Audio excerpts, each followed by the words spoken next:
여러분도 참 많이 기쁘실 것입니다. 오늘 우리 사랑하시는 권영숙 권사님께서 나오시고 기도까지 하시니까 참 마음이 기쁩니다.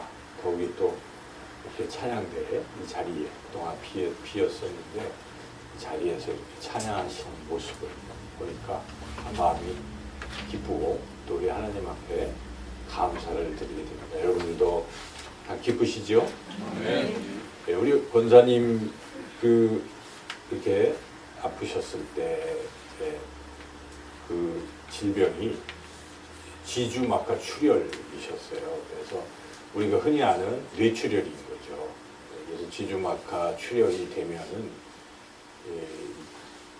80%는 뇌동맥이 터졌다는 얘기거든요.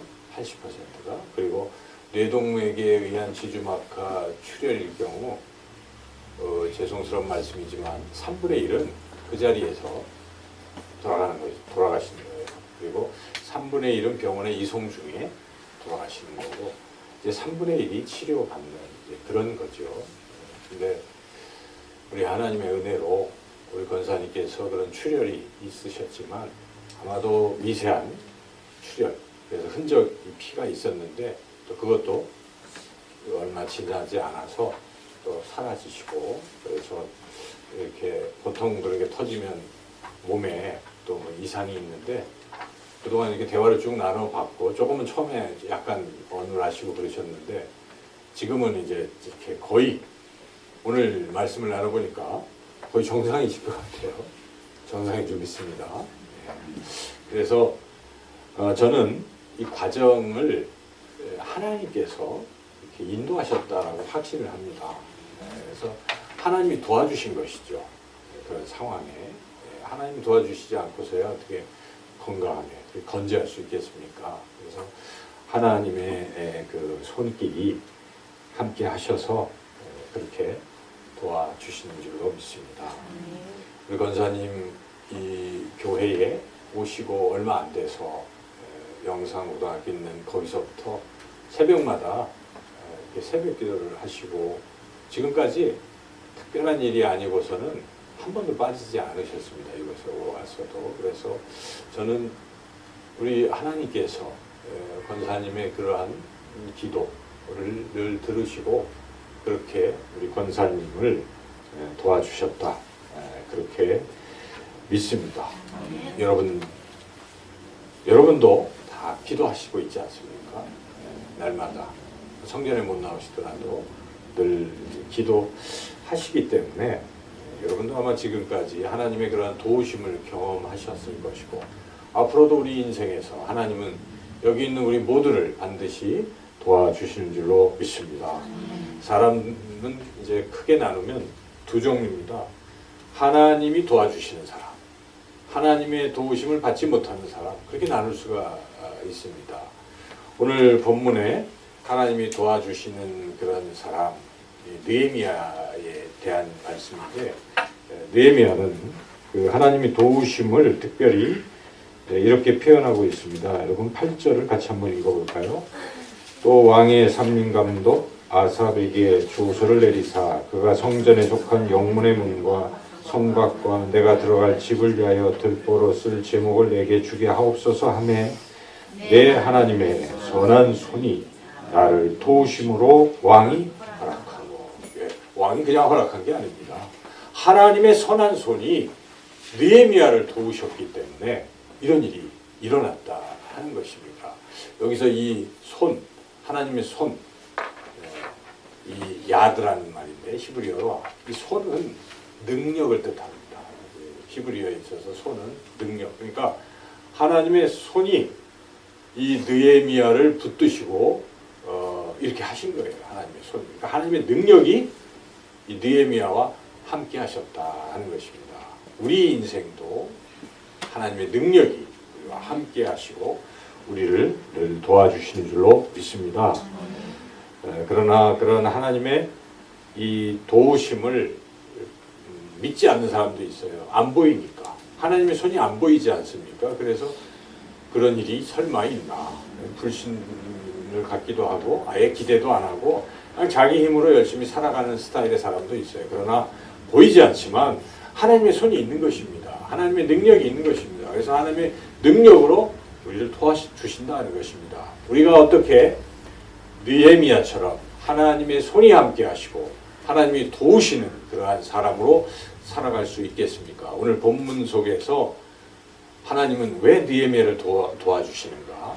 우리도 어떻게 하나님의 도우심을 받는 것인가? 하나님의 손에 도우심을 받는 것인가? 오늘 본문을 통해서 우리가 같이 은혜를 나누려고 합니다. 첫째로 기도할 때 하나님의 선한 손에 도우심을 받을 수 있습니다. 느헤미야는 기도했습니다. 우리가 지금 2장을 읽고 있지만 1장은 느헤미야의 기도문입니다. 느헤미야는 굉장히 어려운 상황을 보게 되었습니다. 지금 자신은 이 바벨론에서 살고 있지만 조국 이스라엘은 지금 포로에서 다시 돌아갔는데 사람들이 성전도 건축했는데 시간이 지나면서 신앙도 떨어지고 또 그리고 여전히 성벽은 그때까지도 이렇게 건설을 못했기 때문에 북쪽에 그 여러 주변 국가, 이스라엘 주변 국가, 사마리아라든지 또 이 옆쪽에 암몬이라든지 이런 족속들이 자꾸 침입하는 겁니다. 그래서 이스라엘 백성들은 뭐 군대로 막지도 못하고 괴롭힘을 당하고 착취를 당하고 그래서 그 이야기를 들었어요. 느헤미야가 너무나 슬펐습니다. 조국이 나는 여기서 그래도 편하게 살고 있는데 나의 조국이 그런 백성들이 그렇게 살고 있다는 이런 생각에 느헤미야가 너무 슬펐습니다. 그래서 금식하면서 울면서 하나님 앞에 간절히 기도를 드렸습니다. 그 기도문이 느헤미야서 1장의 기도문입니다. 그래서 느헤미야가 기도하면서 하나님 저를 그 일을 할 수 있게 성벽을 재건하는 일로 저를 세워주십시오. 그렇게 기도를 드린 겁니다. 이렇게 기도할 때 하나님께서 느헤미야의 기도를 들으시고 응답하셔서 이제 느헤미야를 돕기 시작하신 것이죠. 그래서 오늘 이 본문에 이제 느헤미야가 드디어 그 고국 이스라엘로 가게 되는 겁니다. 이 모든 과정이 느헤미야가 기도했기 때문에 이루어졌다 하는 것입니다. 느헤미야가 기도했을 때 어떤 일이 일어납니까? 1장 11절 같이 한번 읽어볼까요? 주여 구하오니 귀를 기울이사 종의 기도와 주의 이름을 경외하기를 기뻐하는 종들의 기도를 들으시고 오늘 종이 형통하여 이 사람 앞에서 은혜를 입게 하옵소서 하였나니 그때에 내가 왕의 술관원이 되었느니라. 어느 때입니까? 이게 기도했을 때. 그 뒤에 어떤 시간이 좀 지났겠죠. 약간의 시간이 지났을 것입니다. 혹은 즉시 느헤미야가 왕의 술관원이면 굉장히 높은 위치 아니겠습니까? 중요한 자리로 하나님께서 그렇게 도와주셨다는 것입니다. 여러분 기도하면 하나님 도와주시는 것이죠. 느헤미야는 계속해서 또 기도를 하는데 하나님이 여러 상황 속에서 또 느헤미야를 이제 도우시는데 특별히 왕이 이렇게 그러면 뭘 원하느냐 근심이 있을 때 그렇게 물어볼 때 또 뭘 합니까? 느헤미야는 그런 질문을 받을 때 네 소원이 뭐냐? 뭘 내가 해줬으면 좋겠느냐 할 때 느헤미야가 뭐 합니까? 그 얘기를 듣자마자 기도했어요. 그래서 4절을 한번 2장 4절 아까 읽었는데 다시 한번 읽어보겠습니다. 왕이 내게 이르시되 그러면 네가 무엇을 원하느냐 하시오 내가 곧 하늘의 하나님께 묵도하고 묵도가 뭡니까? 기도하는 거예요. 소리는 못 내고 있는 거예요. 왕 앞에서 주여 이렇게는 못해도 잠시 하늘을 보고 눈을 감고 하나님께 기도를 드리는 것입니다. 우리가 이것을 짧은 기도, 화살 기도 뭐 어떤 한 가지 목표겠죠. 하나님 왕이 나를 도와주게 해주세요. 이렇게 기도를 했겠죠. 순간. 여러분도 인생에서 그런 아주 찰나적인 순간이 있어요. 뭐 길게 뭐 기도원에 가서 기도할 타임도 아니고 성전에 올 것도 아니고 어디 순간 그렇죠? 인생을 살면 그런 때를 만나잖아요. 그럴 때 잠시 그냥 무조건 행동으로 취하지 마시고 잠시 이런 기도를 드리시라. 하나님 도와주세요. 하나님 알려주세요. 하나님 이렇게 여러분들이 기도를 하면 하나님께서 도와주시는 것입니다. 이 기도에 하나님께서 이 느헤미야를 다 내하게 하시고 이렇게 저렇게 해서 이제 가게 되는 이것을 우리가 오늘 본문을 통해서 깨닫게 됩니다. 여러분 인생에서 기도가 차지하는 비중이 어느 정도입니까? 여러분 인생에서 정말 무슨 일을 만나든지 기도합니까? 저는 이번 올해 받은 말씀 카드를 항상 여기다 두는데 좋은 말씀입니다. 빌립보서 4장 6절 아무것도 염려하지 말고 기도와 간구로 너희 구할 것을 감사함으로 하나님께 아뢰라. 그리하면 모든 지각에 뛰어나신 하나님의 평강이 그리스도 예수 안에서 너희 마음과 생각을 지키시리라. 저는 이 말씀대로 지금 이루어지는 것을 깨닫습니다. 제 삶에서. 그렇습니다. 여러분 기도하면 하나님께서 반드시 들어주시고 인도하시고 역사하시는 줄로 믿습니다. 우리가 지금 성전 이전을 하게 됐는데요. 그 과정은 이미 말씀드렸지만 우리가 다 같이 기도했던 것은 하나님 재계약 되게 해주세요. 여러분 다 그렇게 기도했잖아요. 적절한 가격으로. 대표기도도 하시고 우리가 금요기도에 새벽 예배 때마다 그렇게 하나님 앞에 기도를 드렸습니다. 그런데 결과는 어땠습니까? 그 기도를 그렇게 응답을 안 하신 거예요. 하나님께서 뭐 아시는 것처럼 거의 2배에 가까운 금액의 월세이기 때문에 안 되잖아요. 근데 뭐 어쨌든 그래서 그 순간 하나님께서 다른 방법으로 인도하시는구나. 그런 걸 우리가 또 깨달았습니다. 그래서 우리가 기도할 때는 우리의 기도보다 하나님은 항상 가장 좋은 베스트를 주신다. 여러분 이걸 믿으십시오. 그러면 우리가 당장 내가 기도했는데 이게 안 됐다?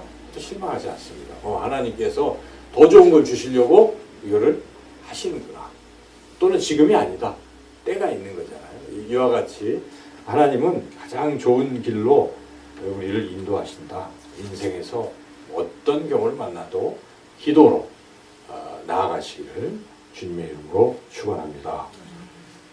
두 번째로 느헤미야가 어떻게 하나님의 도우심을 받았는가? 기도해서 도움을 받는 것인데 또 중요한 것은 기다려야 한다는 것입니다. 느헤미야는 기다려서 하나님의 선한 도우심을 받을 수 있었다는 것입니다. 때가 있는 것인데 하나님이 이때가 아니라 또 일정한 시간이 지나서 도와주시는 경우가 많거든요. 그런데 우리가 그때가 아니라고 그냥 포기하는 사람들도 많이 있는데 그러면 안 되는 것이 기다리면서 계속 기도해야 돼요. 오늘 본문에서 느헤미야 1장 1절과 본문의 2장 1절을 여러분 같이 한번 읽어보면서 비교를 해보십시오. 1장 1절 같이 한번 읽어보겠습니다. 하갈의 아들 느헤미야의 말이라. 아닥사스다 왕 제20년 기슬루월에 내가 수상궁에 있는데. 2장 1절 아닥사스다 왕 제20년 니산월에 왕 앞에 포도주가 있기로 내가 그 포도주를 왕에게 드렸는데 이전에는 내가 왕 앞에서 수심이 없었더니. 자, 이 시간적으로 이게 얼마나 흘렀는가. 여기에 나오는 기슬루월 연도는 같아요. 아닥사스다 왕 20년이니까. 그런데 한쪽은 기슬루월, 한쪽은 니산월인데 이것은 이제 바벨론식 원력입니다. 바벨론 달력이에요. 그래서 거기서 기슬루월은 11월에서 12월, 그리고 니산월은 3월에서 4월. 한 4개월이 지난 거예요. 4개월 후에 이런 일이 일어난 거죠. 그래서 1차 기도를 해서 출관원이 되었는데 그 뒤로 한 4개월이 지난 뒤에 지금 가게 됐다는 것입니다. 이 기간이 필요했던 것입니다. 적절한 때가 있는 것이 이것은 하나님이 결정하십니다. 우리가 때까지 우리가 결정하려고 하면 안 됩니다. 그렇죠? 하나님의 때, 하나님이 정하시는 것입니다. 예수님께서 이 땅에 오신 것도 하나님이 결정하신 것입니다. 예수님이 이 땅에 재림하시는 것도 하나님이 결정하시는 것입니다. 역사의 모든 순간순간은 하나님이 결정하시는 것입니다. 우리 인생의 길도 하나님이 결정하시는 것입니다. 그러므로 우리가 때를 기다려야 돼요. 너무 초조해하지 말자는 것입니다. 하나님의 때가 가장 좋은 때인 줄 믿습니다. 내 생각에는 지금 이렇게 돼야 되는데 아직 설리가 없는데 이게 주어지면 어떻게 될까요? 오히려 교만해지고 하나님과의 관계가 끊어지는 사람도 있어요. 덜컥 받으면. 그러나 시간이 좀 지나서 그 뒤에 하나님이 그걸 응답해 주시면 그동안 기도도 많이 하고 신앙도 깊어지고 환난에 대한 내성도 강해지고 그러다가 드디어 받을 만한 그릇이 되었고 받게 되는 것입니다. 그러므로 여러분 중요한 자세는 이 과정에서 기다려야 된다는 것입니다. 인내해야 된다. 초조해하지 말고 낙심하지 말고 때를 기다리라는 것입니다. 이것이 하나님의 선한 도우심을 우리가 받을 수 있는 굉장히 중요한 요소라는 것입니다. 여러분 혹시 어떤 일에서 아직 이루어지지 않았다 하여서 혹은 또 실패했다 해서 너무 낙심하지 말자는 것입니다. 하나님의 때를 우리가 기다리며 인내하며 계속해서 기도하시기를 주님의 이름으로 축원합니다. 세 번째, 굉장히 중요한 것인데요. 기도하고 기다리다가 하나님의 사인이 있어요. 지금이야 하고 알려주시는 때가 있다는 것입니다. 이때를 어떻게 해야 되겠어요? 포착 딱 잡아야 돼요. 요걸 그냥 지나가면 아쉬운 거예요. 놓칠 수가 있다는 것이죠. 그래서 하나님이 기회를 딱 주실 때 그거를 과감하게 나가라는 것입니다. 그 기회를 포착해서 나갈 때 드디어 하나님의 선하신 도움심을 경험할 수 있게 된다는 것이죠. 오늘 본문의 이제 2절부터 10절까지는 느헤미야가 이 기회를 잡는 것을 우리가 볼 수가 있어요. 그래서 이제 2절, 3절부터 한번 읽어보겠습니다. 2절, 3절 같이 읽겠습니다. 왕이 내게 이르시되 내가 병이 없거늘 어찌하여 얼굴에 수심이 있느냐 이는 필연 내 마음에 근심이 있음이로다 하더라. 그때 내가 크게 두려워하여 왕께 대답하되 왕은 만세 술을 하옵소서. 내 조상들의 묘실이 있는 성읍이 이제까지 황폐하고 성문이 불탔사오니 내가 어찌 얼굴에 수심이 없사오리까 하니. 자, 여러분 만약에 여러분들이 왕이 술단은 왜 이렇게 얼굴이 수심이 있어 보여? 그러면 괜찮습니다. 행여나 이게 또 왕에게 누가 될까? 그냥 이렇게 물러설 수가 있잖아요. 근데 느헤미야는 어떤 사람입니까? 기도해서 술관원이 됐고 한 4달 동안 뭐 하고 있어요? 자나깨나 뭔 생각만 하고 있어요? 어찌하면 조국으로 가서 성경을 재건할까? 이 생각뿐이에요. 그래서 하나님 길을 열어주세요 하고 계속 기도하고 있었던 것입니다. 그러다가 왕이 너 얼굴이 왜 그래? 할 때 무슨 생각을 했어요? 하나님 주신 기회다. 그 얘기를 하는 겁니다. 여러분 기도하던 사람, 영적으로 예민한 사람들은 때가 오면 포착이 되는 거예요. 그래서 그것을 깨닫고 그 다음에 행동으로 옮겨요. 그때 머뭇머뭇하면 안 돼요. 이거 하나님이 주신 타임이다 하고 즉각적으로 반응하셔야 됩니다. 이렇게 반응을 했어요. 그랬더니 왕이 그걸 인정을 하고 너 소원이 뭐냐? 이렇게 또 얘기할 때 느헤미야가 반응하죠. 4절 5절도 같이 한번 읽어보겠습니다. 왕이 내게 이르시되 그러면 네가 무엇을 원하느냐 하시기로 내가 곧 하늘의 하나님께 목도하고 왕에게 아뢰되 왕이 만일 좋게 여기시고 종이 왕의 목전에서 은혜를 얻었사 하면 나를 유다 땅 나의 조상들의 묘실이 있는 성읍에 보내어 그 성을 건축하게 하옵소서 하였는데 굉장히 중요한 말이잖아요. 이 말을 왕이 고깝게 들으면 어떻게 되겠습니까? 직결 처분입니다. 지금 이 바벨론의 속국이잖아요. 이 남유다가. 그런데 거기를 재건하겠다는 소리가. 그러니까 거기에 힘을 키워서 나라를 부강하게 해서 바벨론에 대적할 수도 있는 거예요. 잘 생각해보면. 왕이 그렇게 생각하면 그런 거예요. 그러니까 어찌 보면 지금 느헤미야는 목숨을 걸었다고 볼 수 있는 것이에요. 제가 가겠습니다. 아니 왕 술 따라줘야 되는데 뭐 간다고 하니 그리고 허락도 안 할 거고 간다고 하는 말 자체가 왕에게는 반역처럼 들릴 수도 있었어요. 그런데 느헤미야는 어떻게 했습니까? 하나님 주신 기회라고 믿는 것입니다. 그래서 과감하게 목숨까지 걸고 나간다는 것입니다.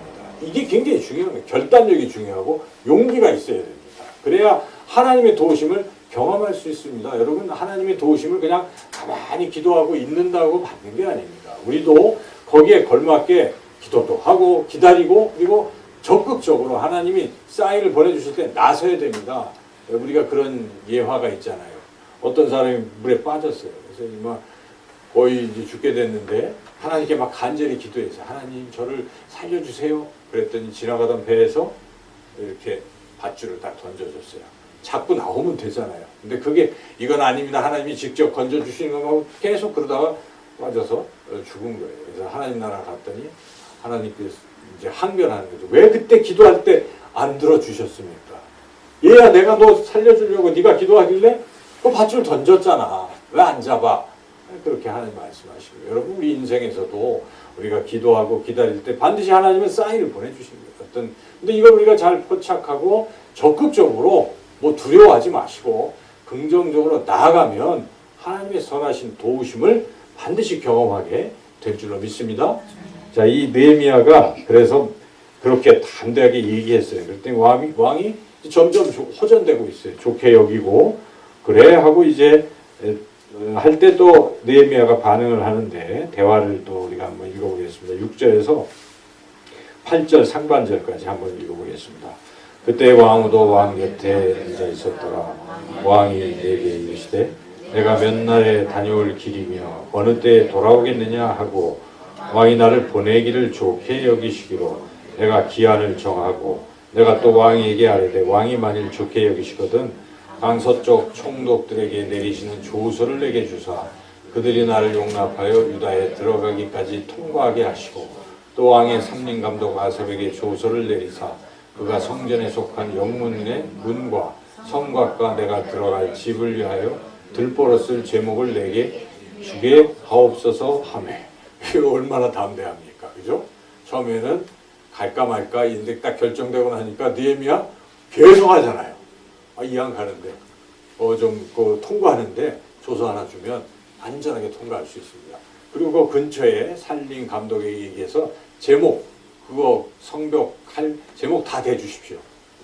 얼마나 담대합니까? 기회를 하나님이 기회를 주실 때 이렇게 나가는 것입니다. 여러분 우리 인생에서 하나님의 선하신 도움을 경험하려면요 우리가 적극적으로 해야 된다는 것입니다. 소극적으로 그냥 다 이게 신앙이 잘못된 부분이 수동적으로 그냥 하나님이 다 해주시는 걸로 그렇지 않습니다. 항상 하나님의 역사는 하나님의 인도하심과 인간의 반응인 거예요. 그래서 하나님도 우리 인간을 통해서 하나님의 역사를 이루어 가시는 것입니다. 하나님의 사람들을 통해서 이루어 가지 않습니까? 그러므로 우리는 인생을 치열하게 사는 것입니다. 기도하면서 기다리면서 하나님이 기회를 주실 때 놓치지 마시고 여러분 올인하시는 거예요. 그래서 진력을 다해서 그 일을 이루어 가는 거예요. 그것도 한 텀이 지나면 또 하나님 주시면 그렇게 해서 성장하고 발전하고 하나님의 놀라운 일을 이루어가는 사람이 되는 것입니다. 수동적으로 늘상 그냥 그 자리에 있는 사람은 그냥 밧줄 던져줘도 그냥 죽는 그러한 사람밖에 안 되는 것입니다. 느헤미야는 이와 같이 그렇게 긍정적으로 적극적으로 하니까 어떤 일이 일어났습니까? 이 8절 내 하나님부터 시작해서 10절까지 한번 읽어보겠습니다. 내 하나님의 선한 손이 나를 도우심으로 왕이 허락하고 군대 장관과 마병을 보내고 나와 함께 하게 하시기로 내가 강 서쪽에 있는 총독들에게 이르러 왕의 조서를 전하였더니 보론 사람 산발락과 종이었던 암몬 사람 도비아가 이스라엘 자손을 흥하게 하는 사람이 왔다함을 듣고 심히 근심하더라. 얼마나 멋있습니까? 하나님의 손이 도우십니까? 이렇게 적극적으로 담대하게 나아가는 느헤미야와 군대도 보내주시고 거기 그동안 괴롭히던 산발락 도비아 주변 국가 벌벌 떨고 있는 이런 것을 우리가 보지 않습니까? 우리 인생도 이렇게 나가셔서 정말 멋진 삶을 살아가시기를 주님의 이름으로 축원합니다. 기회 주실 때 자꾸 머무는 하나님의 그 도우심을 경험할 수 없는데 우리 뭐 회고해 본다면 그런 것 같아요. 월세 2배 그랬을 때 낙심되더라고요. 근데 기도하는 거예요. 기도하면서 하나님이 주신 기회일지도 모르는 거잖아요. 그래서 즉각적으로 반응을 한 거예요. 그날 반응했더니 하나님이 그날 하나님의 선한 도우심이 우리에게 임한 줄로 믿습니다. 우리가 얼마나 지금 나중에 회고해 보면 정말 감사했던 거예요. 만약 그날 머뭇거렸다면 우리는 하나님의 이 도우심을 경험할 수 없을지 모릅니다. 그냥 끝나는 거였어요. 또 시간을 안 되는 거예요. 하나님이 바로 그 자리, 하나님 원하시는 거라고 저는 지금 믿습니다.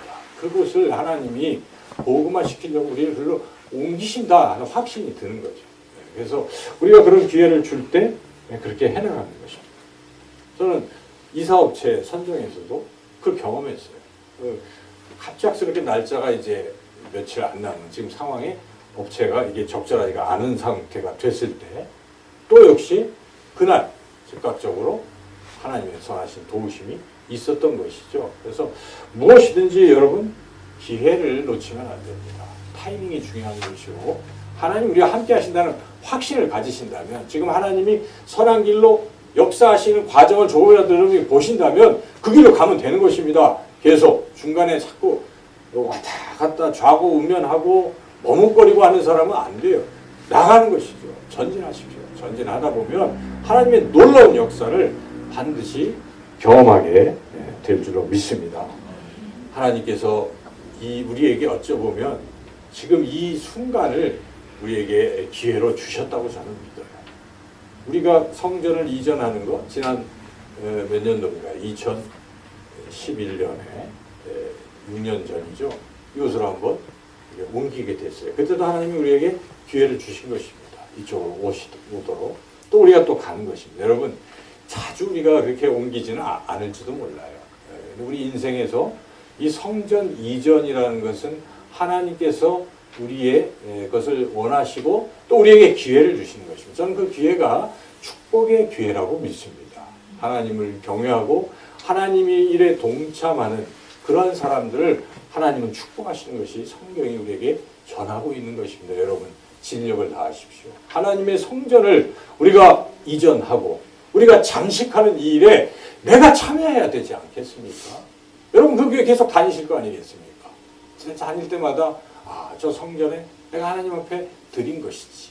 나 하나님 더 이 교회를 사랑하고 주님 사랑하고 헌신하겠습니다 하는 마음이 불릴 듯 일어나는 것입니다. 저는 기도하면서 그래야 된다고 생각해요.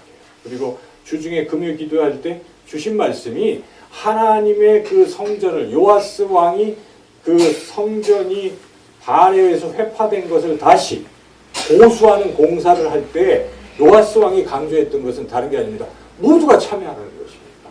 모두가 참여하도록 그렇게 요아스 왕이 했을 때 모든 백성이 하나도 빠짐없이 참여했다는 것입니다. 그래서 하나님의 성전이 보수가 되고 거기에 날마다 이제 하나님께 예배드리는 그런 일이 있었다라는 것이 이번 금요기도의 말씀이었어요. 저는 그 말씀을 보면서 그래. 우리 사랑하는 이 교우들도 모두가 참여해야 됩니다.